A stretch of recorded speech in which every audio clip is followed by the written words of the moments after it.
6월 21일 주일 예배 하나님 옆에 드리도록 하겠습니다. 다 같이 예배로 부름을 받도록 하겠습니다. 다 같이 일어서셔서 우리의 마음을 주님께로 들어올려 함께 고백합시다. 우리는 그의 것이요 그의 백성이요 그의 기르시는 양이로다. 시편 100편 3절의 말씀입니다. 찬송하여다. 하나님 곧 우리 주 예수 그리스도의 아버지께서 그리스도 안에서 하늘에 속한 모든 신령한 복을 우리에게 주시되. 에베소서 1장 3절의 말씀입니다. 다 같이 신앙 고백 드리도록 하겠습니다.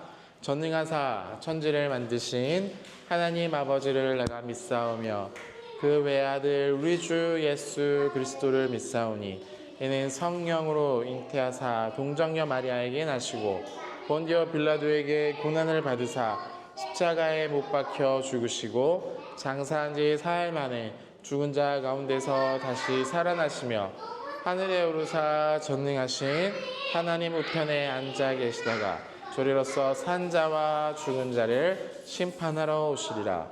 성령을 믿사오며 거룩한 공회와 성도가 서로 교통하는 것과 죄를 사하여 주시는 것과 몸이 다시 사는 것과 영원히 사는 것을 믿사옵나이다. 아멘.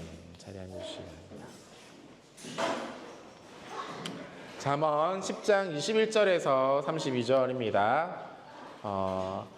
의인의 입술은 여러 사람을 교육하나 미련한 자는 지식이 없어 죽느니라.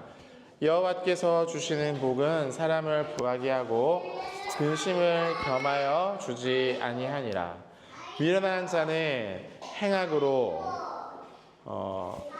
낙을 삼는 것 같이 명철한 자는 지혜로 즐거움을 삼느니라.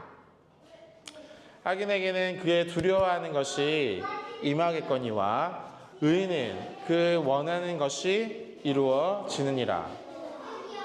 회오리 바람이 지나가면 악인은 없어져도 의인은 영원한 기초 같으니라.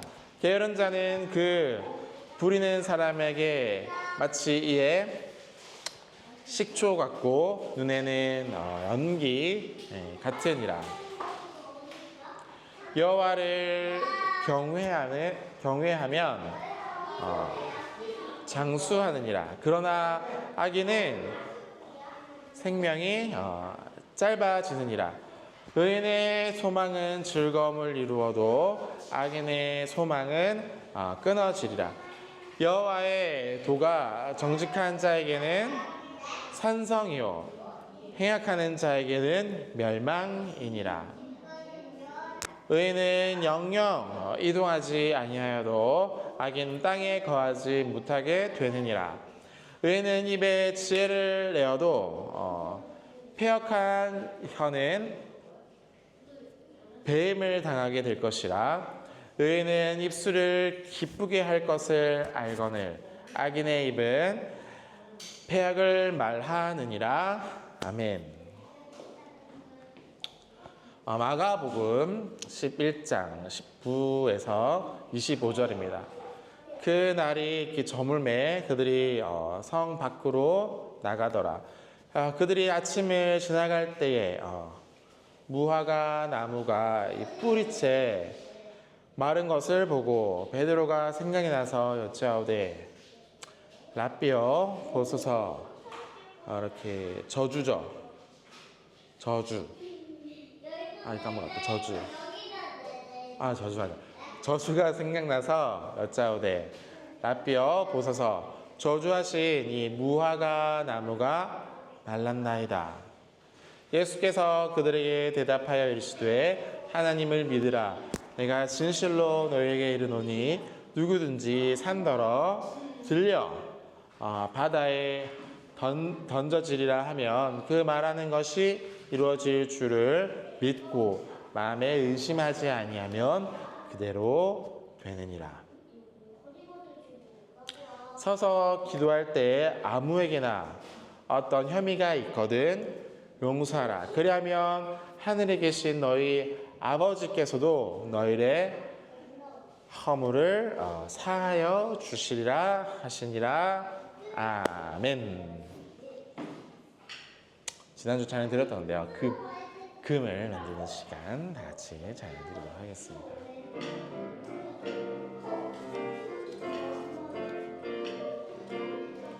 하나님이 우리에게 고난의 시간을 보내게 하신 이유는 뭘까? 믿음의 확실함이 불로 연단할 끈보다 더 귀한 걸 알게 하시기 위해서 고난은 금을 만드는 시간 정금으로 빚어질 믿음의 세계 세상에 그 또한 두려움 속에도 오직 하나님의 뜻을 발견하는 것 하나님이 우리에게 고난의 시간을 보내게 하신 이유는 뭘까? 믿음의 확실함이 불로 연단할 금보다 더 귀한 걸 알게 하시기 위해서 환난은 인내는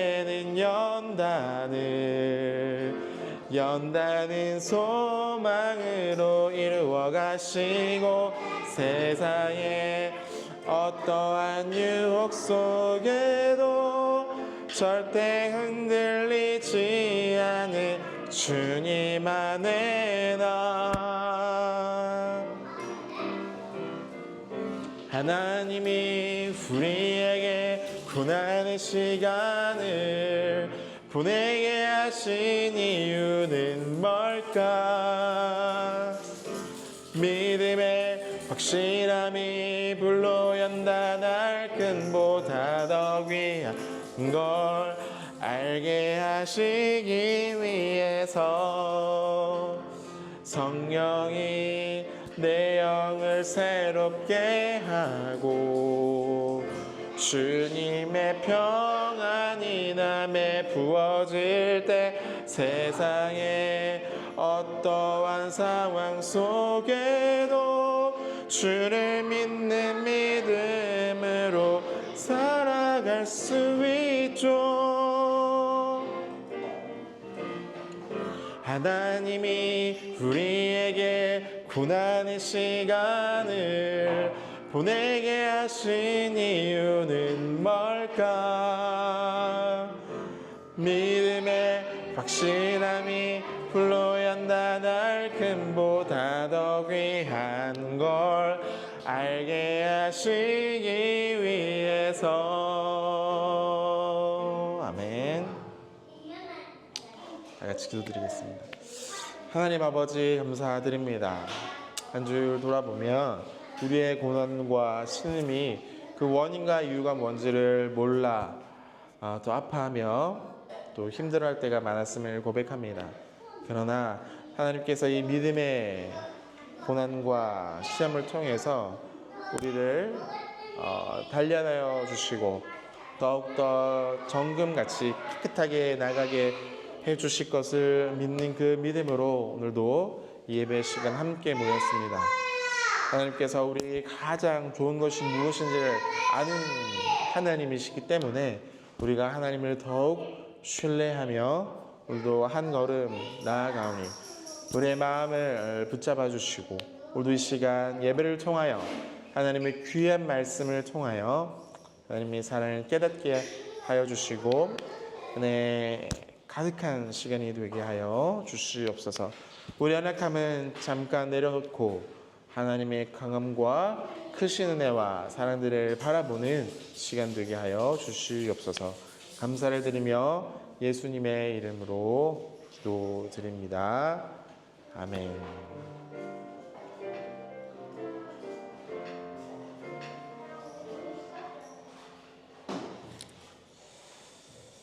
오늘 함께 읽을 말씀은 베드로전서 1장 17절에서 21절 말씀 함께 읽어보도록 하겠습니다. 얼굴 외모로 보시지 않고 각 사람의 행위대로 심판하시는 이를 너희가 아버지라 부른즉 너희가 나그네로 있을 때에 두려움으로 지내라. 너희가 알거니와 너희의 조상이 물려준 헛된 행실을 대신 대속함으로 받은 것은 은이나 금같이 없어질 것으로 된 것이 아니요 오직 흠 없고 점 없는 어린 양 같은 그리스도의 보배로운 피로 된 것이니라. 그는 창세 전부터 미리 알림 바 되시니나 이는 말세 너희를 위하여 나타나신 바 되었으니 너희는 그를 죽은 자 가운데서 살리시고 영광을 주신 하나님을 그리스도로 말미암아 믿는 자니 너희의 믿음과 소망이 하나님께 있게 하셨느니라. 아멘. 오늘 거룩한 두려움 또 영광이라는 제목으로 함께 말씀을 나눠보도록 하겠습니다. 여러분들 환영합니다. 얼굴 되게 피곤하고 힘들어 보이는데 괜찮으세요? 얼굴 힘들어 보이는데 아니요? 피곤하세요? 그렇구나. 괜찮습니다. 자, 우리 매주 이 공간에서 모여서 함께 또 예배하고 또 기도하고 또 마음을 이제 모으는 시간도 가지는 중입니다. 생각해보면 소리의 중심, 성인 사회 안에서 농인으로 정체성을 가지고 또 수어로 함께 예배하는 이 공간과 시간과 예배가 너무 중요하다는 생각이 좀 듭니다.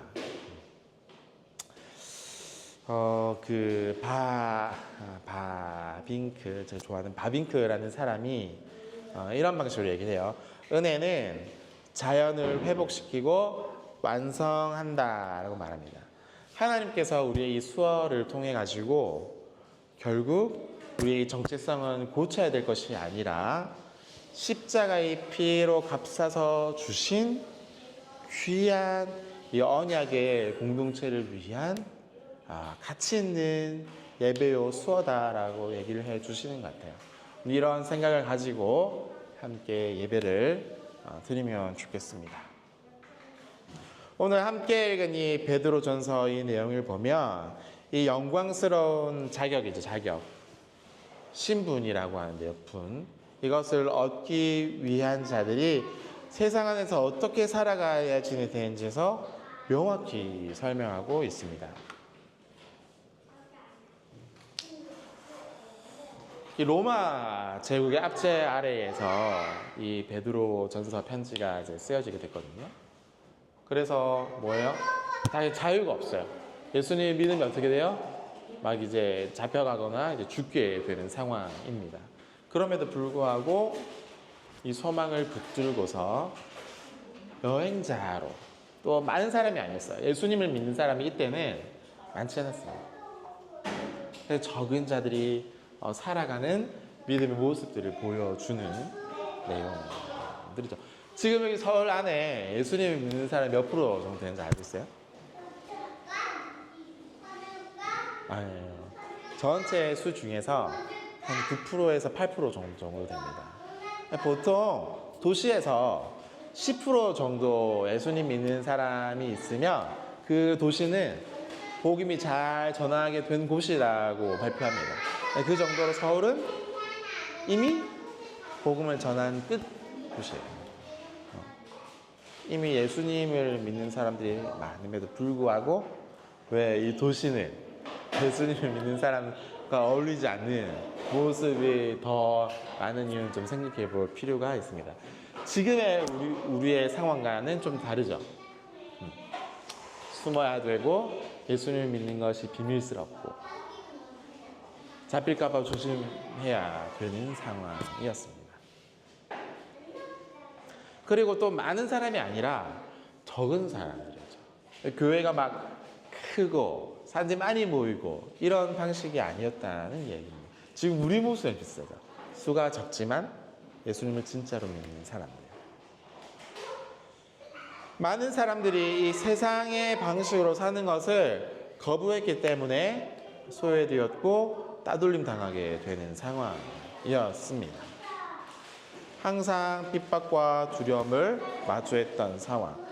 지금 농인 사회와 또 농인으로서 지금 이 청인 사회 안에서 농인으로 살아가는 우리의 모습과 좀 비슷한 느낌이에요, 오히려. 하지만 이 베드로는 이 세상에서 여러 위협 앞에서 우뭇거리거나 세상을 향해서 막 화내라고 말하는 것이 아니라 오히려 우리의 눈을 돌려서 가장 위대하고 유명하고 두려운 분이 진짜로 있는데 누구냐면 바로 하나님이다 라고 얘기를 하고 있습니다. 하나님 아버지를 향해서 경외로 바라보고 두려워하라 라고 설명하고 있는 중입니다. 오히려 이상하지 않아요? 로마가 앞장서서 무섭잖아요. 잡혀가면 죽잖아요. 그러면 전할 때 로마 사람들 조심해, 숨어서 조심하게 예수님 믿어 라고 얘기할 것 같은데 오히려 반대예요. 로마의 압제를 두려워하지 말고 하나님을 더 두려워해야 된다라고 말합니다. 그 이유에 대해서 함께 또 살펴보도록 하겠습니다. 먼저는 헛된 이 두려움을 내어쫓는 심판주 하나님을 향한 거룩한 두려움입니다. 헛된 두려움이 뭘까요? 우리 마음속에는요, 두려움이 많아요. 예를 들어보면, 있을 때는 두려움이 하나도 없지만, 없을 때 고민과 걱정이 너무 많아요. 없으면 어떡하지? 자녀들 학원 보내야 되는데 어떡하지? 우리 집 전세 계약해야 되는데 어떡하지? 여러 가지 고민들이 많습니다. 돈. 또 뭐가 있을까요? 두려움을 많이 느끼는 것. 내 자녀가 있기 때문에 또 두려움이 많이 생깁니다. 혹시 아프면 어떡하지? 다치면 어떡하지? 그런 두려움으로 항상 삽니다. 그런데 이것이 진짜인지 가짜인지는 잘 구분하셔야 된다는 얘기입니다. 정말로 심판하시는 하나님을 향해서 거룩한 이 두려움을 가져야 된다는 거예요. 좀 더 설명해 볼게요. 이 세상은 항상 사람을 외모로 판단을 합니다. 이런 표현의 의미가 있어요. 옛날 이 로마를 압제당한 상황 속에서도 겉으로 사람을 판단하는 문화가 있었습니다. 지금 우리 변했을까요? 지금도 마찬가지죠. 지금도 사람의 겉모습 보고 사람을 판단하셨죠? 그렇잖아요. 아니요? 나는 겉으로 판단하지 않는다는 사람 솔직하게 없어요. 지금도 겉모습을 보고 사람을 판단합니다. 이 문화가 계속 이어지는 거예요. 그래서 이렇게 하지 않는다. 예수님은 외모로 판단하지 않고 각 사람의 행위대로 심판하신다. 누가요? 하나님께서. 행위. 여러분의 행위는 어떤 것 같아요? 괜찮아요? 심판받지 않을 정도로 충분하신가요? 그런데 이를 너희가 아버지라 불렀다. 이거는 예수님이, 즉 하나님이 어떤 하나님이신지에 대한 설명이었고, 자, 이를 너희가 아버지라고 부른다. 하나님을 고백할 때에. 그리고 너희가 여행자죠. 작은 사람으로 있을 때에 두려움으로 지내라라고 알려줍니다. 두려워요. 근데 그냥 돈이 없어서 두렵거나, 아까도 말한 것처럼 아이가 한참 까봐 두렵거나 이런 방식의 두려움이 아니라 다른 두려움. 하나님을 향한 거룩한 두려움입니다. 우리는 보통 수학을 잘하든지 아니면 돈을 얼마나 많이 가졌는지 또 세상의 방식과 이 속도에 잘 맞추는지의 기준을 가지고 살아가는 거죠. 이렇게 되면 어떤 느낌이에요? 저 창원에 살 때는 그런 느낌을 받지 못했는데 서울에 사니까 이런 느낌이 있어요. 저도 이제 그 나이가 40이고 45 정도 되면 은퇴에 대한 고민을 시작한다고 말하더라고요. 누가. 여러분 좀 비슷한 상황이 있어요? 곧 은퇴. 나 앞으로 어떻게 하지? 두려움? 이런 거 여러 가지. 이게 뭐야? 세상의 방식이야. 준비했어? 앞으로는 어떻게 살 거야? 준비 있어? 라고 물어보는 거예요. 없거든요. 이게 세상의 기준이라는 말입니다. 세상의 방식과 기준은 제가 맞추기도 너무 어려운 것 같아요. 뒤처지는 느낌이 많습니다. 그런데 오늘 하나님의 말씀은 이 세상이 주는 헛된 두려움에 대해서 얘기를 합니다. 우리 하나님 아버지는 외모 겉을 보지 않으신다는 거예요. 그리고 겉으로 드러나는 어떤 세상의 명예에 또 이렇게 막 속지를 않으신다는 거예요. 외모로 사람을 판단하지 말라라고 말했고, 더 이제 나아가서는 멋있잖아요. 이 세상 사람들이 볼 때는 멋있습니다. 하지만 하나님은 이제 속지를 않으신다. 하나님은 완전히 다르세요. 세상의 기준에 맞추는 하나님이 아니시라는 거예요. 그러면 어떻게 해야 되는 것인가? 이미 하나님께서는 우리의 중심, 우리의 마음 속에 무엇이 있는지를 알고 있으세요. 그렇다면 여행자 나그네로 살아가는 삶의 의미는 뭘까?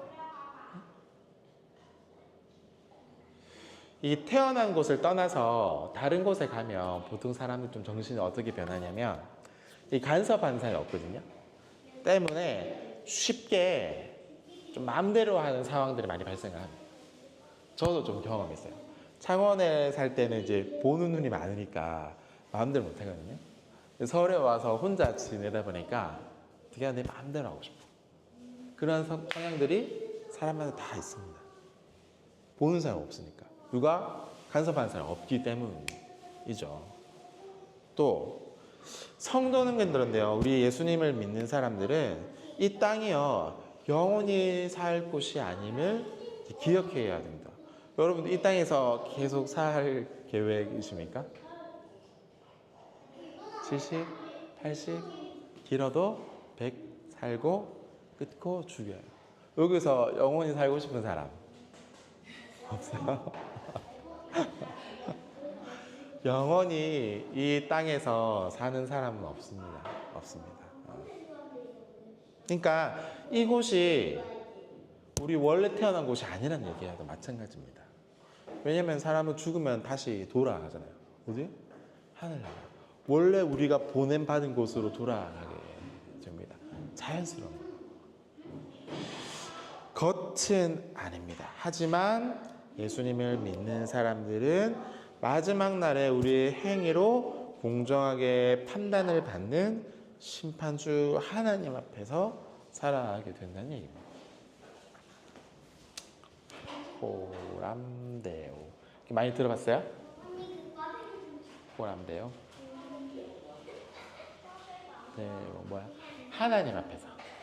그러니까 이게 데오가 하나님이고 앞에서, 누구 앞에서 라는 표현입니다. 그러니까 이거 단어는 뭐예요? 라틴어거든요. 여러분은 항상 하나님 앞에서 지금 살아가는 중입니다. 각자가.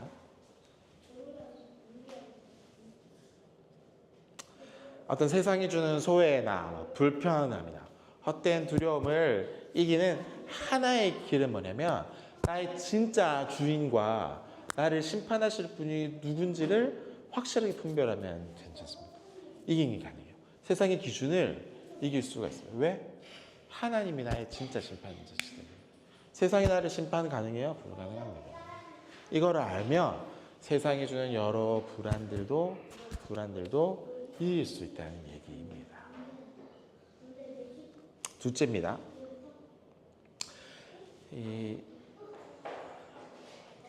이거죠. 좀 다시 설명할까요? 헛된 두려움을 진짜 이기는 방법은 나는 진짜로 심판하실 누군지를 알면 거룩함을 회복하게 된다. 자, 두 번째, 이 부패한 세상의 행실에서 우리를 해방하는 것은 예수 그리스도의 보배로운 피라고 얘기를 합니다. 자, 그렇다면 어떻게 이 세상의 기준에서 우리가 자유로울 수 있을까? 자유롭기 어렵잖아요. 그래서 자꾸 맞춰라고 막 말하거든요.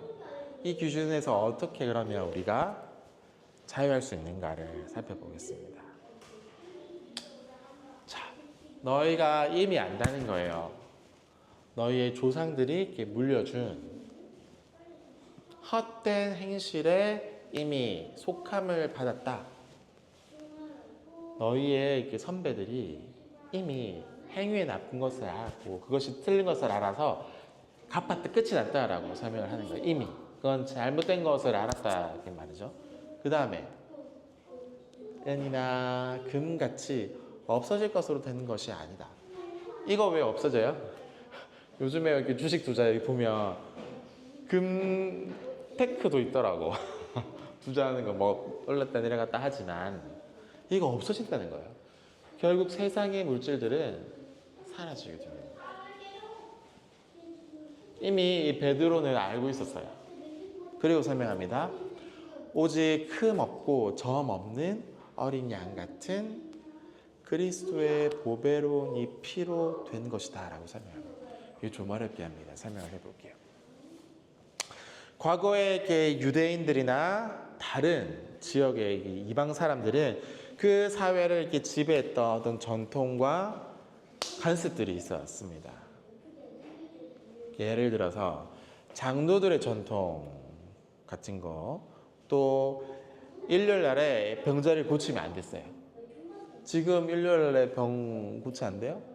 상관없잖아요. 근데 옛날에 버릇, 관습법에 따라서 일요일에는 그 병자를 고쳐주면 안 돼. 예수님은 일요일날에 병자를 고쳐주잖아요. 이런 나쁜 습관들이 있었습니다. 뿐만 아니라 제사장들은 나만 거룩한 자, 보통의 노예들은 무시해도 괜찮은 사람 생각을 많이 가졌죠. 때문에 어떤 게 유행했어요? 알죠? 로마의 콜로세움이 뭐예요? 전쟁하자 이렇게 다 붙여가지고 죽이면 승리하고 지면 버리고 이 철 뭐예요? 사람을 가볍게 생각하는 거예요. 지금 이런 방식으로는 안 되겠죠. 근데 옛날에는 사람을 차별했고 또 거룩한 사람과 거룩하지 못한 사람을 이제 구별해서 판단했습니다. 이 옛날 사람들의 관습법입니다. 그러니까 지금은 어떻게 해요? 지금은 그렇죠. 어떤 방식으로? 물질, 돈 충만하면 다 가능해. 맞아. 그렇죠. 우리 생각에도 많잖아요. 돈 있으면 다 할 수 있을 것 같잖아요. 맞죠? 아니에요? 그렇죠. 생각에 돈 있으면 아마도 다 할 수 있을 것 같아요. 지금 사회 안에서 그런 생각들의 가치관들이 있습니다. 물질이 있으면 다 가능하다. 또 세상의 방식대로 이렇게 성공해야 가치가 있다. 그러니까 내가 뭐 노력해서가 아니라 이 세상의 방식이 있으니까 이 방식에 맞춰서 이렇게 성공을 해야 결국 잘 된다. 맞아 아니에요? 이거 다 사실은 거짓에 가깝습니다. 그래서 베드로가 선언하는 거죠. 이런 허망한 행실들, 기준들, 세상이 강요하는 이 거짓된 가치관에서 풀려난 것은 썩어질 은이나 금 때문이 아니다라고 얘기하면서 이제 좀 생각해 볼 문제가 있습니다. 여러분 혹시 농인을 위해서 앞으로 이제 복지와 관련돼서 많은 것이 발전하겠죠. 발전한 만큼 여러분들이 진짜 어떤 죄나 구원의 문제를 해결할 수 있을까요? 있어요, 없어요?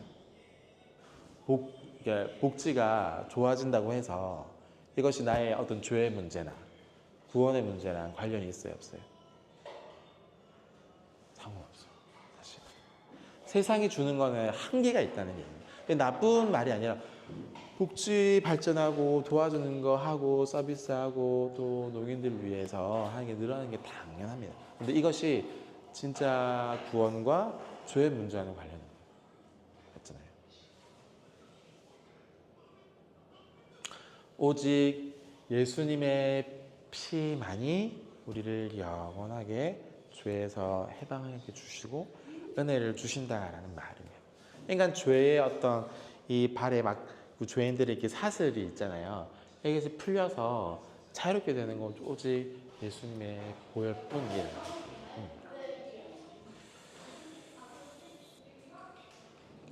이미 우리는 출애굽 그 감옥 같은 곳에서 이미 출애굽을 경험했던 사람들이 여와 저입니다. 애굽이라는 이 장소를 떠나는 것은 세상의 가치관에서 빠져나와서 하나님의 언약 안에 이미 이제 들어온 사람들이라는 얘기이고요. 세상 사람들은 우리를 막 말하죠. 세상의 방식을 따르지 않으면 뒤처지게 될 거야. 막 두려움을 막 줘요. 그럼에도 불구하고 20절에 보면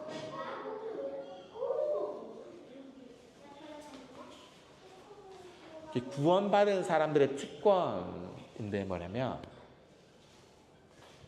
창세 전부터 이미 알렸다.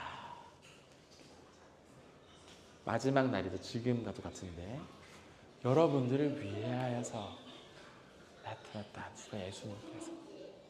그러니까 구원은 여러분들이 예수님에 대해서 이미 알았다. 구원받은 사람들. 이미 창세 전부터 여러분들을 선택해서 불러주시고 구원받게 되었다는 거예요. 구원 안에 있어야 이걸 알게 되는 거지 구원을 모르고 예수님을 모르고는 이 사실에 대해서 알기는 어렵습니다. 이런 방식으로 이미 너 구원 받았어 라고 안에 있어야 알게 되는 거지 밖에서는 아무리 설명해도 이해되지 않습니다. 중요한 것이죠. 자, 세상이 아무리 여러 가지 어떤 전통과 유행을 자랑해도 우리가 믿는 예수님은 이 세상의 기초를 놓기 전부터 함께 계셨던 영원한 진리이기 때문에요. 창세 전부터 예수님을 이미 알려주셨다. 그러니까 이 세상의 기초와 진리는 예수님보다 전이에요, 앞이에요? 이후잖아요. 이미 진리는 예수님이라는 사실. 우리가 더 믿고 이렇게 나아갈 수가 있는 거죠. 그렇죠? 때문에 우리는 세상을 다 잃어버려도 아무것도 잃을 것이 없는 사람이에요. 이미 창세 전부터 계신 예수님을 마음에 가지고 있기 때문에 이거 정말 귀한 가치. 이렇게 이제 말하면 이제 마음속에 하래도 돈 없으면 세상의 기준이 없으면 세상에 좀 좋은 것이 없으면 안 될 텐데 생각 가지고 있어요. 요즘 괜찮습니다. 가지고 동시에 이것을 잊지 마시길 좀 부탁드리는 겁니다.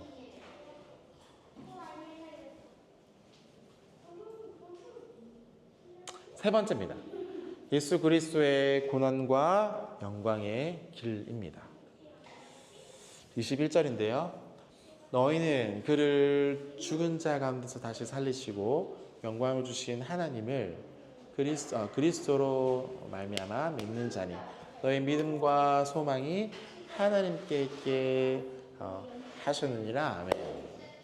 자, 옛날에 이 베드로는요 예수님의 십자가에 대해서 이해하지 못했습니다. 근데 오늘 지금은 이 상황이 이제 변해서 이 십자가에 대해서 베드로가 어떤 사람이에요?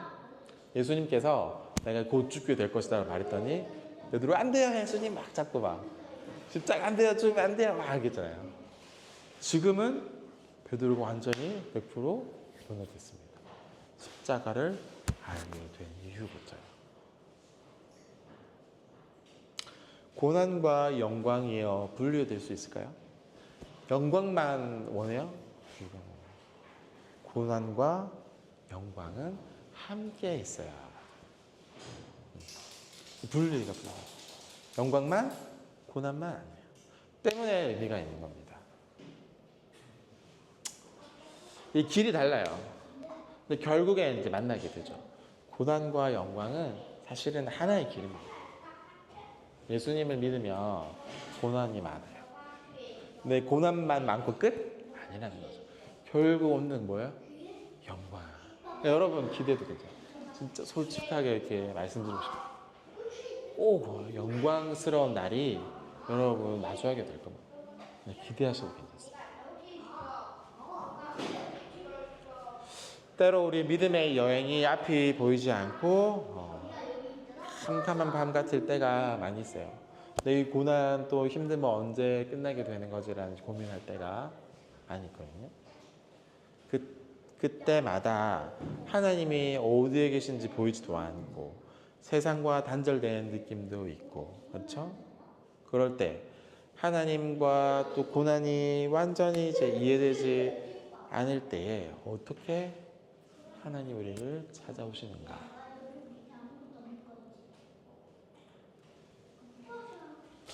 그래서 이걸 어떻게 설명할까 고민을 많이 했거든요. 근데 촉수 아시죠? 촉수어. 시청각 장애인들 손 눈도 보이지 않고 듣지도 못하는 장애인을 어떻게 소통해요? 촉수어로. 손 이렇게 다 올려서 이렇게 수하잖아요. 하나님이 찾아오시는 방식이 이와도 같습니다. 섬세하게 우리 정말 고난과 아픔을 다 아시고 찾아서 맞춰주십니다. 누구만 가능하다? 하나님만 가능합니다. 우리 부부 사이에서도 비슷한데 100% 만족스러워요? 어렵습니다. 그럴 때면 어떻게 위로를 받는 거예요? 하나님 앞에서만 위로를 가는 거예요. 이 사랑을 가지고 더 서로가 사랑할 뿐인 거지 100%의 사람의 관계는 없어요. 그럼 기억하셨으면 좋겠습니다. 우리가 이 어둠 속에서 방황할 때에 하나님은 가장 깊고 친밀하게 찾아오셔서 우리를 죽음에서 구원해 주신 예수님의 생명과 연결해 주시는 겁니다. 그리고 예수님의 영광이 곧 우리의 영광이 되는 거예요. 이렇게 연결이 돼가지고 결국 예수님의 이 승리가 모두 우리 가까이 공동체의 승리가 되는 것이죠. 마지막입니다. 고통받고 근심받고 힘들 때 꼭 기억하시기 부탁드려요. 꼭 하나님께서 여러분들의 힘듦과 고난을 아시고 찾아오십니다. 결국에 영광을 허락해 주십니다. 왜냐하면 이미 예수님께서 죽으시고 부활하신 후에 영광스러움을 보여주죠. 우리도 마찬가지. 이 영광스러움을 함께 누리게 될 것입니다. 이 영광이라는 단어가 요즘에 좀 희미한 느낌이 있어요. 왜? 영광스럽다? 단어 많이 사용하지 않아요. 이게 또 맞는 사례도 많이 없어요. 그러니까 한 사람한테만 사용 가능해요. 예수님의 죽음과 부활과 영광. 그런데 이 단어가 우리 예수님을 믿는 한 사람 한 사람에게는 어울리는 단어랍니다. 여러분 이미 지금 영광스러운 자리에 있는 사람들이 여러분들. 그래서 우리는 세상에서 작은 자입니다. 농인이기도 하고 코다하기도 하고 그래서 여행자로 살아갑니다. 하지만 우리의 정체성이 부족한 것에 있지 않는 거예요. 못 듣는다? 부모님이 농인이다? 이런 건 상관없다는 얘기입니다. 우리는 예수님의 이 보혈로 씻음받은 거룩한 제사장들이고 여러분들은 소어라는 이 아름다운 이 언어를 가지고 창조주의 어떤 섭리와 은혜를 정말 이렇게 역동적으로 찬양하는 이제 언약의 백성들이라는 거예요. 결국엔 뭐냐면 여러분들은 약속의 백성들, 이미 선택받은 약속의 백성들이시고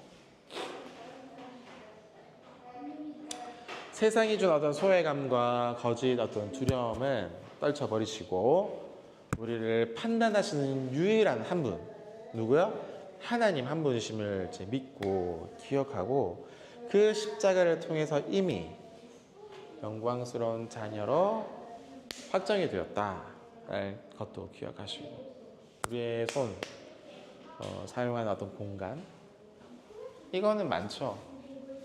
집이든지 회사든지 여러 곳에서 또 모든 이 표정의 관계 속에서 뭐 원하든 원치 않든 관계 속에서 또 놀란 이 구원의 은혜를 날마다 이렇게 묵상하면서 우리를 막 억압하려는 헛된 이 행실을 거절하고 날마다 부활의 주님과 동행하면서 결국은 여러분들이 제가 여러 번 설명을 해도 삶의 자리에서 경험해야죠. 여러 번 제가 설명해도 여러분 삶의 자리에서 이런 경험도 없으면 어떡해요? 결국 한계가 있답니다. 저는 여러분 저는 이제 씨앗을 이렇게 뿌릴 뿐이고 자라게 하신 분 누구예요? 하나님. 그래서 여러분 삶의 자리에서 하나님 말씀을 잘 읽으시고 또 묵상하시고 기도하면서 이게 경험하셔야 된다. 꼭 한 주 동안은 이 승리를 주시는 하나님을 경험하는 학교 공동체가 되기를 주님의 이름으로 부탁드리겠습니다. 다 같이 기도하겠습니다. 하나님, 세상 속에서도 우리의 영혼을 향한 주님의 은혜가 가장 크고 선명하게 다가옴을 고백합니다. 세상의 헛된 어떤 이 기준과 위협 속에서 흔들리지 않도록 은혜를 베풀어 주시고 오직 우리의 중심을 보시는 주님, 심판주이신 하나님을 온전히 두려워하며 경외할 수 있도록 도와주시옵소서. 날마다 십자가의 은혜로 경탄하는 우리의 삶이 될 수 있도록 도와주시고 우리를 죽음에서 살려주시는 영광스러운 주 예수님의 이름으로 기도드립니다. 아멘.